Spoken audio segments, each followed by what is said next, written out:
Okay, so it's just me and my baby today. I'm going to teach you all easy way to make chicken fried rice. So I got my pan hot. This pan heats up very fast. I got it on the medium to low temperature. And I'm just gonna put a little bit of vegetable oil in it. What's gonna go into it, I have some onion. I have already chopped up vegetables,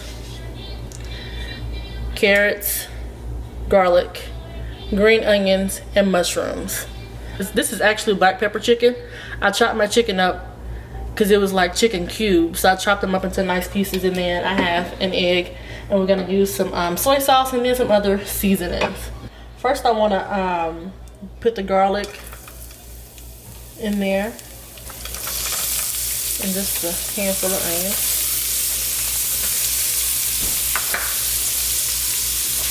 Throw in the carrots. At this point you wanna season.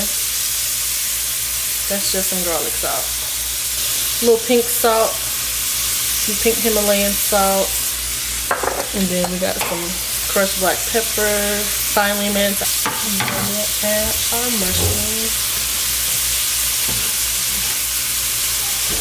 A little bit of green onion, not all of them, because we're gonna use the green onion for the garnish. Okay, so now you see I kind of made a circle in my pot. I'm gonna crack my egg in my pot, because of course you want to have an egg in your rice. If you're not a fan of the egg, you can of course not put egg in there, but you know. I'm gonna put my already cut chicken in there. Okay, so now we're gonna put our rice in. Now my rice, I put it into the Instant Pot, and it only took my rice 10 minutes to cook. So I'm just gonna put my rice in there. I'm using brown rice. Alright, so now the important part, we're gonna put some soy sauce.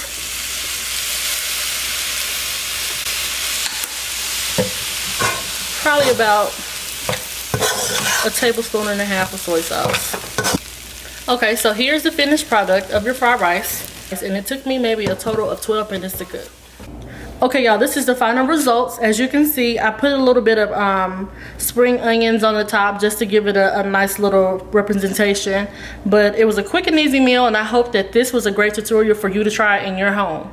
Make sure you all, if you're watching the video, please like the video, subscribe. Please share my videos as well. I'm trying to make videos that gear towards international type foods, but foods that you can get in your local supermarket. So here is a great recipe, and it'll go great with your lumpia. And it can also just go great as just a simple meal for your family. So thank you for watching.